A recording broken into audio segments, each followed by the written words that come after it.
पिछले एपिसोड में हमने देखा था कि वूजिन की सच्चाई चू फेंग को पता चल गई थी। तो इस वजह से वूजिन चू फेंग से कहती है कि अगर तुमने मेरे बारे में किसी को भी बताया कि मेरे पास डिवाइन बॉडी है तो मैं तुम्हें छोड़ूंगी नहीं। इस वजह से मैं अब से तुम्हारे साथ रहने वाली। मैं देखूंगी कि तुम किसी को भी मेरी सच्चाई बताते हो या नहीं बताते हो। इसके बाद चू फेंग और बाकी जितने भी लोग थे ना, वो सभी 10,000 डिमन माउंटेन के अंदर आकर पहुंच जाते हैं। अब यहीं पर उनको अपना मिशन क्लियर करना है ताकि उस ट्रेजर को हासिल कर सकें। लेकिन यहाँ पर आने के बाद हंडर तोड़ किंग होता है जो कि बहुत ज्यादा गुस्से में था और वो यहाँ पर जितने भी इंसान आए हुए थे उन सभी को मार कर खाता था। तो वो यहाँ पर सभी को ट्रैप कर लेता है। अपनी पावर का यूज करते हुए चू फेंग सभी को छुड़ाने की कोशिश तो करता है, लेकिन उसको भी अटैक जाकर लग चुका था। इस वजह से चू फेंग बेहोश रहता है। वूजिन परेशान कि चू फेंग को क्या हो गया, वो ठीक तो होगा ना, इसलिए वो बहुत ज्यादा टेंशन में आ चुकी थी। जिसके बाद यहाँ से ये एपिसोड शुरू होता है। तो इस एपिसोड की शुरुआत में वूजिन जो थी वो चू फेंग को एक जगह पर लेकर आती है। यहाँ पर थोड़ी देर रहने के बाद चू फेंग को होश आता है। वूजिन यहाँ पर चू फेंग को तो होश में लेकर आ चुकी थी। वो उससे कहने लग जाती है कि सारे के सारे लोग लगता है कि यहाँ से चले जा चुके हैं, हम दोनों ही बचे हुए हैं। लेकिन ये कहते कहते ही वो बेहोश होने लग जाती है। चू फेंग परेशान कि तुम्हें क्या हुआ, तुम ठीक तो हो ना। तो क्वीन चू फेंग को बताती है कि इस लड़की ने तुम्हें ठीक करने में, तुम्हें होश में लाने में बहुत ज्यादा मेहनत की है, इतनी ज्यादा मेहनत की कि जिसका तुम हिसाब भी नहीं लगा सकते। इस वजह से इसको कमजोरी महसूस हो रही है। तुम्हें ठीक करने की खातिर इसने अपना सब कुछ दांव पर लगा दिया। तो ये देखकर चू फेंग भी बिल्कुल हैरान हो जाता है कि आखिर इसने मेरे लिए इतना कुछ क्यों किया, ये तो मुझसे नफरत करती थी ना। वो वूजिन भी इस चीज को देखकर थोड़ा सा शर्मा जाती है क्योंकि चू फेंग उसको संभाले हुए था। वो थोड़ा शर्माते हुए चू फेंग से कहने लग जाती कि देखो मुझे थोड़ा सा आराम की जरूरत है, आराम करूंगी ना तो मैं ठीक हो जाऊंगी, तुम मेरी फिक्र मत करो, तुम ठीक हो गए ना, यही बहुत बड़ी बात है। वैसे हाँ, अगर तुम यहाँ पर मेरा थैंक यू कहना चाहते हो तो तुम्हें मेरे लिए एक छोटा सा काम करना पड़ेगा। हम यहाँ पर आए हैं बहुत सारे ट्रेजर वगैरह हासिल करने के लिए। तो उन्हीं ट्रेजर में ना एक बहुत ही खास तरह की टेक्निक है जो मुझे चाहिए। बस मुझे तुम वो टेक्निक दे देना, उसके बाद जितने भी बाकी के ट्रेजर मिलेंगे ना सबका सब कुछ तुम रख लेना, मुझे उससे कोई मतलब नहीं, मैं बस एक ही चीज को लेने के लिए यहाँ पर आया हूँ। तो चू फेंग कहता है कि देखो तुम्हारी बात तो सही है, तुम जो कह रही हो मैं वो समझ रहा हूँ, लेकिन बात असल में ये है कि जितने भी बाकी लोग हैं ना वो लोग अभी भी रिट्रीट नहीं किए, वो कहीं ना कहीं छुपे होंगे और ट्रेजर को लेने की कोशिश करेंगे। तो उनसे मुकाबला करते हुए वो टेक्निक को हासिल करना थोड़ा सा मुश्किल होगा। चू फेंग तो उसको मना करने वाला था क्योंकि ये काम बहुत ज्यादा मुश्किल भरा होगा और वो अपनी जान खतरे में डाल सकता है। लेकिन फिर उसको याद आता है कि नहीं, अगर यहाँ पर इस जिलिंग ने उसकी हेल्प नहीं की होती तो शायद ही चू फेंग बच पाता। इसलिए वो उससे कहते हैं कि ठीक है, मैं तुम्हारी हेल्प करने के लिए तैयार हूँ, मैं तुम्हारी हेल्प करूंगा उस टेक्निक को हासिल करने में। तो ये सुनकर तो जिलिंग काफी ज्यादा खुश हो जाती है कि चू फेंग सच कह रहे हो, तो ये तो बहुत अच्छी बात है। इसके बाद जिलिंग और चू फेंग जो थे वो दोनों वहां से आगे बढ़ने लग गए थे। आगे बढ़ने के बाद चू फेंग जो था वो कहने लग जाता है कि मुझे तो एल्डर ने वो मैप दिया ना जिसके जरिए मैं देख सकता हूँ कि ये 10,000 डिमन माउंटेन किस तरह की जगह है। तो मुझे लगता है कि मैप के अंदर अलग अलग जगह पे मार्क बने होने चाहिए जो कि अलग अलग खतरों की तरफ या फिर कहाँ पे ट्रेजर हो सकते हैं इस तरफ इशारा करेंगे। तो इसी तरह से चू फेंग आगे जब बढ़ रहा था ना तो उसको एक एंट्रेंस नजर आता है जो कि काफी मिस्टीरियस लग रहा था। चू फेंग जैसे एंट्रेंस के ऊपर हाथ रखता है उसके अंदर से बहुत ज्यादा ऑरा बाहर निकल आने लग गया था। वो सीधा घुस जाता है उसी एंट्रेंस के अंदर। साथ ही साथ जिलिंग भी उसके अंदर ही जा चुकी थी। इन लोगों ने अनजाने में ही उस एंट्रेंस को ओपन कर दिया था और जैसे कि लोग उस एंट्रेंस के अंदर आए थे ना, ये जगह और ज्यादा मिस्टीरियस लग रही थी। इनको समझ ही नहीं आता कि जगह है कैसी और यहाँ पर हमें क्या मिल सकता है। तो इस जगह की अच्छे से तलाशी लेने के बाद उनको वहाँ पर कई सारी मूर्तियां नजर आती है। यहाँ पर हर तरफ खाली मूर्तियां ही मूर्तियां रखी हुई थी। क्वीन चू फेंग से कहती कि जगह मुझे ठीक नहीं लग रही, यहाँ पर इतनी सारी मूर्तियों का क्या मतलब हो सकता है, क्यों इनको इतना लाइन से यहाँ पर रखा गया है। चू फेंग भी यहाँ पर इन मूर्तियों को देखकर समझने की कोशिश करता है कि असल में यहाँ पर सीन क्या है। लेकिन जिलिंग जो होती है उसको लगने लग जाता है कि ये मूर्ति कोई खास चीज है और यहाँ पर उनको किसी खास काम के लिए ही रखा गया है। तो वो उसको छूने की कोशिश कर रही थी, पर जैसे वो छू रही होती है चू फेंग उसको रोक देता है। पर तब तक ये देर हो चुकी थी। जिलिंग ने उस मूर्ति को छू दिया था और जैसे मूर्ति को ये लोग छूते हैं ना, वहाँ की पूरी जगह हिलने लग जाती है, मानो कि यहाँ पर कुछ ना कुछ तो गड़बड़ हो रही है। और जिस रास्ते से लोग आए थे सबसे पहले तो वही रास्ता बंद हो जाता है। ये देखकर चू फेंग कहने लग जाती है कि लग गए हमारे, अब तो हम बुरा फंसे, अब हम यहाँ से बाहर कैसे निकलेंगे। तुमने बिना मतलब के किसी चीज को छू कर हमें फंसा दिया। देखते ही देखते वहाँ पर एक बहुत ही ब्रूटल और बहुत ही डेंजरस ड्रैगन आकर पहुंच जाता है जो कि काफी कमाल का लग रहा था। अब उसको ड्रैगन कहें या पाइथन कहें या कुछ अलग ही टाइप का वो क्रिएचर दिख रहा होता है। चू फेंग और जिलिंग देखकर हैरान हो जाते हैं कि ये क्या मुसीबत आकर पहुंच गए। लेकिन जैसे वो जो क्रिएचर यहाँ पर आया था दहाड़ मारता है ना, वो जगह पूरी तरह से अलग ही ऑरा से बदल जाती है और यहाँ पर वो चू फेंग और जिलिंग किसी अलग जगह पर आकर पहुंच चुके थे। यहाँ पर आने के बाद उनको सिर्फ एक मूर्ति नजर आती है। अब इससे पहले तो यहाँ पर कई सारी मूर्ति रखी हुई थी, लेकिन इस जगह पर सिर्फ खास तरह की एक ही मूर्ति रखी हुई थी और इस मूर्ति के चारों तरफ घूम रही होती है एक इविल स्पिरिट जो कि बहुत ज्यादा काफी क्रीपी लग रही थी। इस जगह पर ना उसी इविल स्पिरिट का राज होता है और ये जो मूर्ति रखी हुई थी वो भी उसी इविल स्पिरिट की ही थी। लगता है कि उस क्रिएचर ने चू फेंग को इस इविल स्पिरिट के पास ले आया और यहाँ पर आने के बाद जैसे इविल स्पिरिट चू फेंग और जिलिंग को देखती है वो काफी ज्यादा खुश हो जाती है कि चलो बड़े दिन बाद शिकार मुझे मिला। मुझे नहीं लगा था कि कोई शिकार मुझे मिलेगा, लेकिन आज मेरी ये ख्वाहिश पूरी हुई। वो तुरंत अपनी पावर का यूज करते हुए चू फेंग और जिलिंग के ऊपर अटैक करने लग जाती है ताकि उनको मारकर खाया जा सके। वो कहती है कि इतने दिनों बाद शिकार मिला तो मैं ऐसे मौका कैसे जाने देने वाली हूँ। वो एक के बाद एक करते हुए कई सारे अटैक को यहाँ पर एक्टिवेट करने लग जाती है ताकि चू फेंग और जिलिंग को मारा जा सके।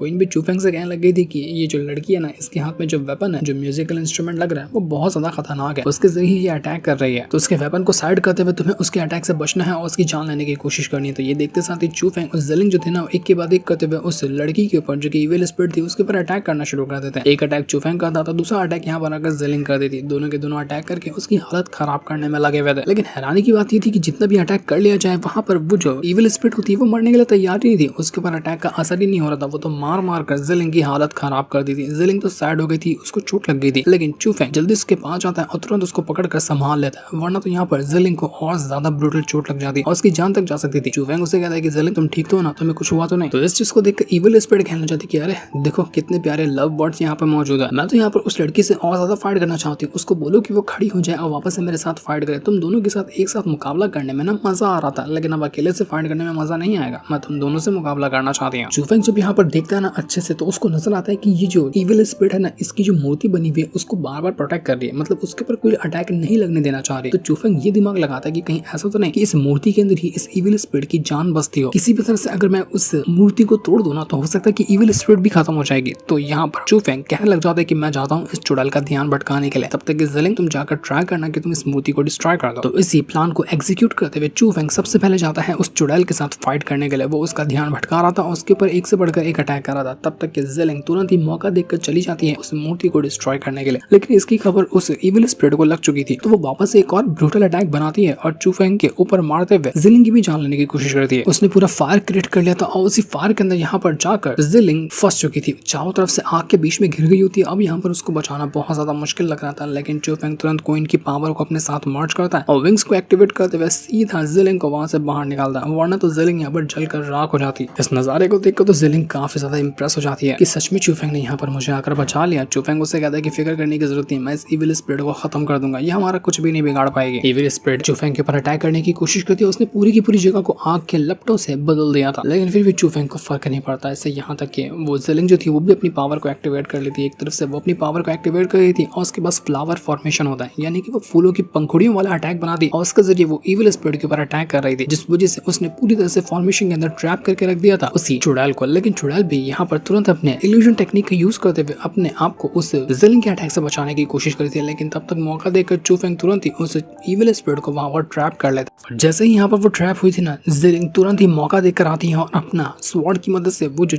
इविल स्पिरिट थी अपने म्यूजिकल इंस्ट्रूमेंट बचा रही थी उसको डिस्ट्रॉय करके रख देती है। जैसे वो यहाँ पर डिस्ट्रॉय हुआ था म्यूजिकल इंस्ट्रूमेंट, मौका मिल जाता है चूफेंग को एक और अटैक करने का, तो वो सीधा जाता है दहाड़ मारते हुए अपनी सिल्वर टाइगर को समन करता है और उसके जरिए इविल स्पिरिट के ऊपर ऐसा अटैक देकर मारता है कि इविल स्पिरिट डिस्ट्रॉय होने लग गई थी, उसका पूरा शरीर यहाँ पर खत्म होने लग जाता है। लेकिन वो मरने से पहले एक अपने फॉर्मेशन के अंदर ज़िलिंग को ट्रैप करके चली जाती है। उसने ज़िलिंग को एक ऐसे फॉर्मेशन के अंदर ट्रैप कर लिया था जहाँ से बाहर निकलना बहुत मुश्किल था, क्योंकि हर तरफ लेजर जैसे अटैक लगे हुए थे, अगर किसी को भी अटैक लगे तो उसको टुकड़ों में बदल सकते हैं। लेकिन चूफेंग हिम्मत नहीं हारता, वो सीधा कूद जाता है उसी फॉर्मेशन के अंदर ज़िलिंग को बचाने के लिए। ज़िलिंग चूफेंग से कहती है कि चूफेंग पागलपना मत करो, जाओ यहाँ से, तुम मुझे नहीं बचा सकते, मुझे नहीं लगता कि मैं यहाँ पर बच पाऊंगी। लेकिन चूफेंग कहता है कि मुझे सिर्फ फर्क नहीं पड़ता, यहाँ तक कि मेरी जान चली जाए लेकिन मैं तुम्हें बचा कर रहूंगा, चाहे कुछ भी क्यों ना हो जाए। लेकिन जैसे चूफेंग वहां पर आ रहा था ना, वो फॉर्मेशन अपने आप को एक स्वॉर्ड के अंदर कन्वर्ट करता है और सीधा अटैक देकर मार देता है चूफेंग के ऊपर, जिस वजह से चूफेंग की जान चली गई थी। वो ज़िलिंग ये देखकर एकदम डर जाती है कि नहीं चूफेंग, तुम्हारे साथ ये कुछ नहीं हो सकता, ये क्या हो गया तुम्हें। लेकिन जब वो देखती है ना, उसको पता चलता है कि वो तो सिर्फ एक इल्यूजन देख रही थी और ये लोग उसी मूर्ति वाली जगह पर मौजूद थे जहाँ पर ये लोग घुसे थे। डर के मारे तो ज़िलिंग तुरंत ही चूफेंग को गले लगा लेती है और कहने लग जाती है कि सिर्फ एक सपना था, मैंने तो बस तुम्हें देख ही लिया था कि मैं तुम्हें खोने वाली हूँ, लेकिन अच्छा हुआ कि वो सिर्फ एक इल्यूजन था। लेकिन फिर थोड़ा अपने आप को कंट्रोल में रहती है और शर्माते हुए चूफेंग से कहने जाती है कि तुम इतनी बड़ी बेवकूफी कैसे कर सकते हो, किसी को बचाने के लिए तुम अपनी जान खतरे में क्यों डाल रहे थे। चूफेंग को भी सेम विजन आया था, तो वो कहने लग जाता है कि मैं न सिर्फ तुम्हें बचाने के लिए ये कर रहा था और मुझे तुम्हें बचाने के लिए कुछ भी करना पड़े, मुझे उससे फर्क नहीं पड़ता। लेकिन जैसे ये लोग यहाँ पर ये बात सोच ही रहे थे ना, कि तभी वहाँ पर किसी बंदे की आवाज आती है और कहने लग जाता है कि 10 साल बाद कोई इंसान यहाँ पर कदम रखा है और यहाँ पर आने के बाद इस टेस्ट को पास किया है, क्योंकि ये जो इल्यूजन था ना, जो भी इंसान आता था इस इल्यूजन के अंदर फंस कर हमेशा के लिए रह जाता था, लेकिन तुम दोनों ही ऐसे इंसान हो जिसने इस इल्यूजन को तोड़ा और उसके अंदर से बाहर निकल कर आए। जहाँ पर तुम खड़े हो इस जगह का मालिक मैं हूँ, यहाँ का मैं मास्टर हूँ। देखो यहाँ पर कल्टीवेशन कभी भी कोई लिमिट के साथ नहीं आता, ना ही ये तुम्हें मौत के मुंह से बचा सकता है, लेकिन मौत के मुंह से तुम्हें एक ही चीज बचा सकती है, जो कि प्यार है। अगर तुम किसी से प्यार करते हो, किसी को पसंद करते हो, तो वो तुम्हें एक और जिंदा रहने की उम्मीद देता है, जैसे कि तुमने अभी यहाँ पर किया। तुम उस ज़िलिंग के खातिर अपनी जान दांव पर लगा रहे थे, इस वजह से तुम बच पाए और इल्यूजन के अंदर से बाहर निकल पाए। इसी को सच्चा प्यार कहते हैं और तुम्हारी इसी काबिलियत की वजह से मैंने यहाँ पर एक बहुत ही कमाल की मार्शल मार्शल टेक्निक को छोड़ कर रखा है। वो मार्शल टेक्निक तुम्हारी होती है, जिस तरह से चाहो तुम उस तरह से उसका यूज कर सकते हो। जिसके बाद चूफेंग के पास ना वही छोटू सा बीस्ट आ जाता है। वही बीस्ट जो भी कुछ टाइम पहले बहुत बड़ा और डेंजरस दिख रहा था ना, वही छोटू बनकर आ गया था और वो अपने आप को किसी अलग ही तरह की चीज में कन्वर्ट कर लेता है। वो कोई बेल जैसी चीज नजर आ रही थी।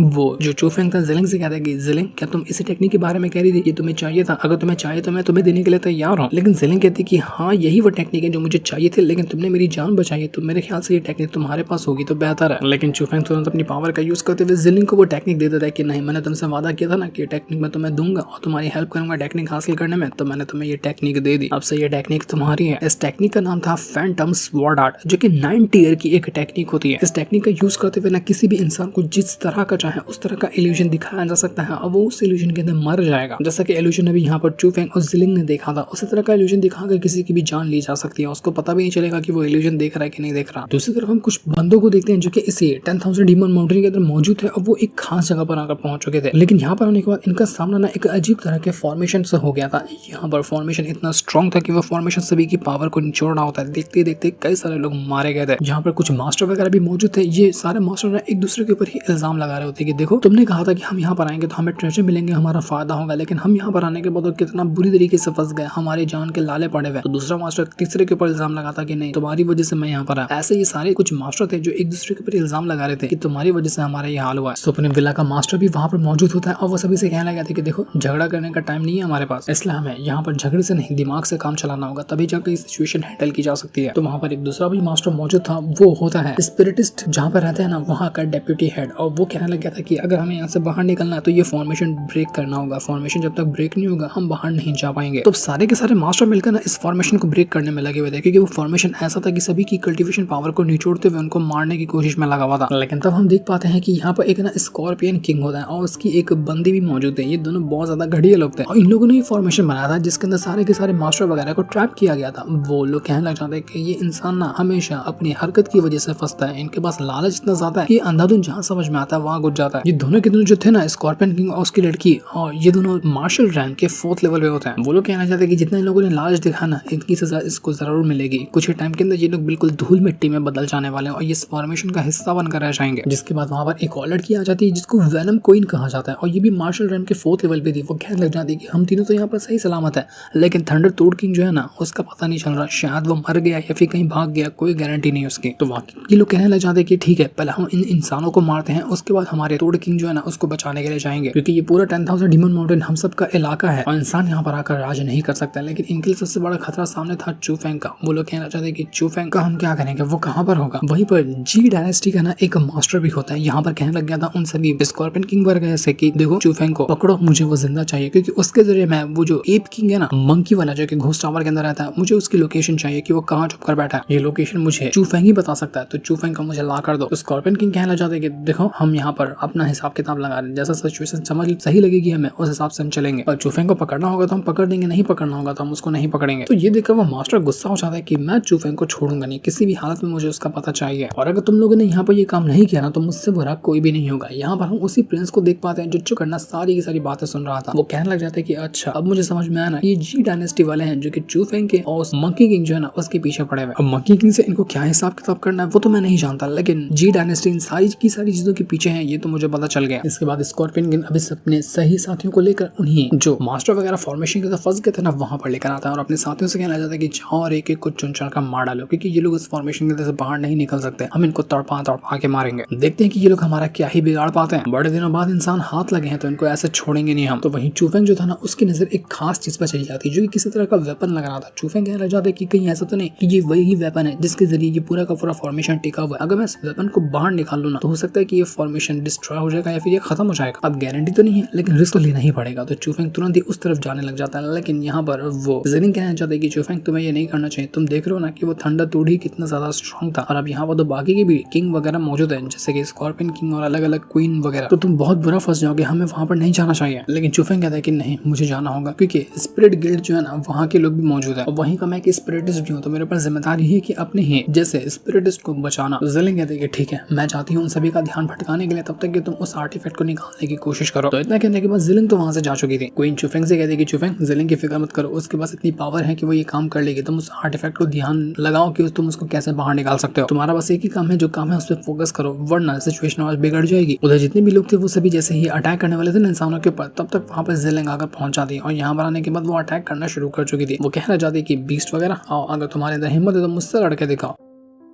तो वो स्कॉर्पियन किंग को बाकी लोग हैरान हो चुके थे कि ये लड़की कहाँ से उठकर आ गई, ये तो फॉर्मेशन के अंदर भी कैद नहीं है। तो वो सभी का ध्यान चला जाता है जिलिंग को मारने के लिए। तब तक चुफेंग जो होता है तुरंत ही उस फॉर्मेशन के पास आता है और वो जो आर्टिफैक्ट है ना उसको बाहर निकालने की कोशिश करता है। वो तुरंत ही आर्टिफैक्ट को जिसे बाहर निकाला था, सारे के सारे बीच समझ आते कि नहीं, ये जिलिंग हमें बेवकूफ बना रही है, असली काम तो ये चुफेंग कर रहा है। तो वो चुफेंग को मारने के लिए उसकी तरफ बढ़ चुके थे कि चुफेंग हम तुम्हें छोड़ेंगे नहीं। वो सीधा चले जाते हैं चुफेंग के ऊपर अटैक करने के लिए। तो चुफेंग भी यहाँ पर उन सभी के साथ मुकाबला करता है। वो लोग एक के बाद एक करते हुए चुफेंग के ऊपर अटैक कर रहे थे, तब तक कि चुफेंग यहाँ पर उन सभी की वार्ड लगाया जाता है। एक तरफ से वो वार्ड लगा रहा था, दूसरी तरफ से जिलिंग जो होती है वो भी उन सभी की वार्ड लगाने में काम कर रही थी। जिलिंग उसी स्वॉर्ड आर्ट जो था ना अभी जिसको मिला था उसको एक्टिवेट कर लेती है और उसके जरिए वो एक बहुत ही खतरनाक अटैक जैसे बनाती है कि जितने भी लोग थे वो सभी वहां से गायब होने लग जाते हैं और वो लोग अलग इल्यूजन देखने लग गए थे। अब इल्यूजन के मुताबिक उनको ये नजर आता है कि जितने भी स्कॉर्पियन किंग और वो वेनमस क्वीन थी ना वो दोनों एक दूसरे के साथ फाइट कर रहे हैं, जबकि रियलिटी में वैसा नहीं फाइट कर रहे थे। उनको अपना दोस्त ही अपना दुश्मन लगने लग गया था, इसलिए वो लोग एक दूसरे के ऊपर अटैक करना शुरू कर देते हैं। इस चीज को देखकर तो चुफेंग और जिलिंग काफी ज्यादा खुश रहते, कह रहे वाह क्या कमाल का ये स्वॉर्ड आर्ट है, इसके जरिए तो हमने इन लोगों को आपस में ही लड़ा दिया, अब तो हमें कुछ करने की जरूरत नहीं, ये लोग आपस में लड़ते हुए एक दूसरे को मार डालेंगे। तो यही मौका देकर चुफेंग तुरंत चला जाता है उस आर्टिफैक्ट को बाहर निकालने के लिए। वो उस आर्टिफैक्ट को बाहर निकालने की कोशिश तो करा था, लेकिन उसकी ताकत इतनी ज्यादा स्ट्रॉन्ग नहीं लग रही थी कि वो आराम से उस आर्टिफैक्ट को बाहर निकाल सके, उसको थोड़ा सा टाइम लगेगा। तो यही चीज देखकर वो जो स्कॉर्पियन किंग था ना वो कहने लग जाता है चुफेंग से कि चुफेंग तेरे बस की बात नहीं है, तू साइड हो जा वहां से, क्योंकि तू वो आर्टिफैक्ट नहीं निकाल सकता, क्योंकि वो जो मंकी किंग है ना उसके अंदर भी इतना जिगरा नहीं है कि तो ये आर्टिफैक्ट बाहर निकाल सके, तो तेरी क्या औकात है। और चुफेंग को इससे फर्क नहीं पड़ता क्योंकि वो क्वीन की पावर को अपने साथ मर्ज करना शुरू कर देता है और जैसे क्वीन की पावर उसके साथ मर्ज हुई थी ना, चुफेंग तुरंत ही जैसे अपने पावर को यूज करता है वो सीधा घसीट कर उस आर्टिफैक्ट को बाहर निकाल चुका था, जो कि बहुत बड़ा एक वेपन लग रहा होता है, मानो कि कुल्हाड़ी जैसा था और वो बहुत ही डेंजरस था। जैसे सारे के सारे लोग चीज देखते ना वो लोग हैरान हो चुके थे कि भाई साहब ये चुफेंग ने किया क्या। चुफेंग ने सच में उस आर्टिफैक्ट को बाहर निकाल दिया। एक बार जैसे वो आर्टिफैक्ट बाहर निकला था ना पूरा का पूरा फॉर्मेशन डिस्ट्रॉय हो जाता है, पूरा फॉर्मेशन यहाँ पर गायब ही हो गया था। इस तरह से सभी इंसानों की जान बच जाती है। लेकिन जैसे वो फॉर्मेशन यहाँ पर खत्म हुआ था, फॉर्मेशन के अंदर से निकलने वाला जो ऑरा था वो यहाँ पर इतना स्ट्रॉन्ग होता है कि सब कुछ को तोड़ने फोड़ने लग जाता है। वो एप किंग और जितने भी स्कॉर्पियन किंग वगैरह थे वो लोग कहना चाहते कि हमें ऐसे भागना होगा, हम यहाँ पर नहीं रुक सकते क्योंकि ये फॉर्मेशन ही था जो हमें प्रोटेक्ट करता था। अब ये फॉर्मेशन टूट गया तो चुफेंग हमें मार डालेगा। वो लोग तुरंत अपनी जान बचाकर भागने लग गए थे, लेकिन चुफेंग उनको ऐसे काम भागने देगा। वो उनका पीछा करना शुरू कर देता है। साथ ही साथ जितने भी मास्टर वगैरह थे जो लोग उन फॉर्मेशन के अंदर फंसे हुए थे वो लोग भी अपना पावर का यूज करते हुए अटैक मारने लग जाते हैं स्कॉर्पियन किंग वगैरह के ऊपर कि उनकी हिम्मत कैसे भी उनको यहाँ ट्रैप करने की। मौके पे चौका मारते हुए वो जो जी डायनेस्टी का मास्टर था ना जो चुफेंग को चाह रहा था वो तुरंत अपना वेपन एक्टिवेट करता है और चुफेंग के ऊपर अटैक करने वाला था, लेकिन प्रिंस बीच में आ जाता है और उसको वो रोक लेता है कि नहीं मैं तुझे ये करने नहीं दूंगा, तेरी हिम्मत कैसे भी चुफेंग के ऊपर अटैक करने की। ये देखकर वो मास्टर सीधा उस प्रिंस के साथ फाइट करने लग गया था। उन दोनों के बीच में एक बैटल शुरू हो जाता है जहाँ पर वो मास्टर तो प्रिंस को किसी भी हालत में मारना चाह रहा था कि मैं तुझे छोड़ूंगा नहीं, तू मेरे बारे में सब कुछ जान चुका है तो तुझे मरना ही होगा। तब तक कि हम चुफेंग को देखते हैं जिसके पास ना अब वो आर्टिफैक्ट आ चुका था। इसका मतलब ये है वो जब चाहे उस आर्टिफैक्ट का यूज करते हुए अटैक कर सकता है। वो आर्टिफैक्ट किसी डिमोनिक वेपन से कम नहीं लग रहा था क्योंकि उसकी पावर भी डिमोनिक वाली पावर थी और सच में वो बहुत ज्यादा कमाल का होता है, क्या ही कमाल का वो लग रहा था। और जब चुफेंग उसको यूज करेगा तो वो ऐसा अटैक देकर मारेगा कि सामने वाले बंदे की वाट लगा देगा। वो उस आर्टिफैक्ट ने चुफेंग को अपना एज अ मास्टर एक्सेप्ट कर लिया था। चुफेंग के पास ये आर्टिफैक्ट आ गया होता है और इस आर्टिफैक्ट का नाम था ना असुरा घोस्ट एक्स, यानी कि असुरा घोस्ट कुल्हाड़ी, जो कि चुफेंग के में बिल्कुल जच रहा होता है, बड़ा कमाल का लग रहा था वो उसमें। तो अब चुफेंग उसी कुल्हाड़ी को लेते हैं और जितने भी दुश्मन वगैरह थे वो उन सभी के ऊपर अटैक करना शुरू कर देता है। सारे दुश्मनों की वाट लगाने के बाद जितने भी मास्टर वगैरह थे वो सब यहाँ पर आकर पहुंच चुके थे, जिन सभी के सभी लोगों ने चुफेंग को चारों तरफ से घेर लिया था। चुफेंग देखकर हैरान रह जाते कि ये क्या हो रहा है, मैंने तो तुम लोगों की जान बचाई ना, तो तुम लोग मुझे क्यों घेर रहे हो चारों तरफ से। तो ये सुनने के बाद जितने भी लोग वहाँ पर मौजूद है ना वो लोग कहना चाहते कि तुझे पता है हम यहाँ पर किस लिए आते हैं, इसी आर्टिफैक्ट को हासिल करने के लिए। हमने इतना नुकसान उठाया, हमने इतना ज्यादा खर्चे किए और इतने जान पे खेला, लेकिन हमारी मेहनत तू लेकर जा रहा है, वो आर्टिफैक्ट तू कैसे ले सकता है, उस पर हमारा हक है, वो आर्टिफैक्ट हमारे हवाले कर। जिलिंग कहना चाहती कि देखो इसको चुफेंग ने बाहर निकाला है और इसी ने इसको अपना मास्टर चुना, तो ये चुफेंग का हो गया। अगर चुफेंग यहाँ पर नहीं आता तो तुम कब का फॉर्मेशन के अंदर मर गए होते हैं, इसलिए चुपचाप रहो और चुफेंग को आर्टिफैक्ट लेने दो। वो जो स्पिरिट गिल्ड का मास्टर था ना वो कहने लग जाता है कि देखो चुफेंग ने यहाँ पर अपनी जान पर खेलकर हमें बचाया, तो इसलिए हमारी जिम्मेदारी है कि हम चुफेंग की रिस्पेक्ट करें, उसको इज्जत दें और उसका थैंक यू करें, ना कि उससे उसका आर्टिफैक्ट छीनने की कोशिश करें। तो चुफेंग यहाँ पर कहना चाहते हैं कि देखो इस आर्टिफैक्ट ने ना मुझे अपना एज अ मास्टर चुना है और जो चीज एक बार किसी को मास्टर चुन लेती है वो किसी और की होती ही नहीं, इसलिए माफ करना, ये आर्टिफैक्ट ये मेरा हो चुका है, मैं ये कभी भी किसी को नहीं देने वाला हूँ। अगर किसी को ये चाहिए तो आकर मुझसे ये छीन कर दिखाए, हिम्मत हिम्मत होगी तो वो मुझसे ये छीन कर दिखाएगा। चूफेंग यहाँ पर इस तरह से आर्टिफैक्ट को चला रहा था ना कि लोग देखकर हैरान रह जाते कि इसने अभी तो आर्टिफैक्ट हासिल किया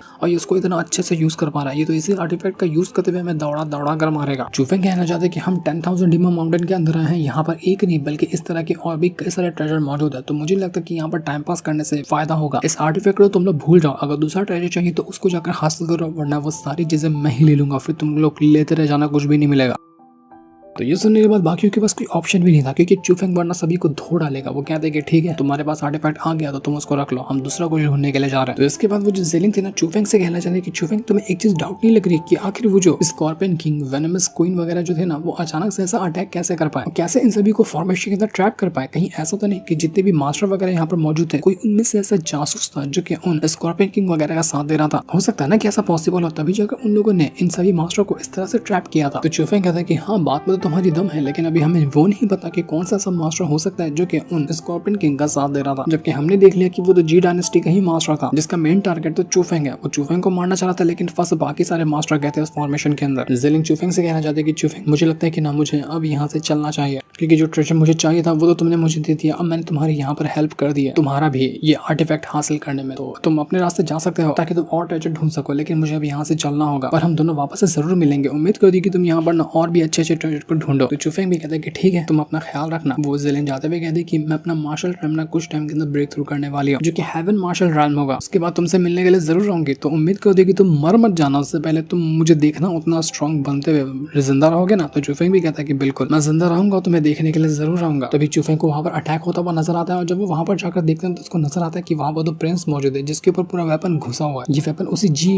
डायनेस्टी का जो मास्टर था ना उसने किया था। चूफेंग देखकर घबरा जाता है और जल्दी से प्रिंस के पास जाता है देखने के लिए कि प्रिंस तुमको क्या हुआ, तुम ठीक तो हो ना, तुम्हें कुछ हुआ तो नहीं। चूफेंग और यहाँ पर ज़ेलिंग दोनों मिलकर प्रिंस को बचाने के काम पर लग जाते हैं, लेकिन प्रिंस तो होश में आने के लिए तैयार ही नहीं था। वो नहीं पता पाता कि यहाँ पर उसका ये हाल किसने किया, लेकिन प्रिंस बच पाएगा या नहीं बच पाएगा तो अभी हमें नहीं दिखाया जाता। जिस दिन को दिखाते साथ ही ये वाला एपिसोड यहीं पर एंड हो जाता है। Thanks for watching.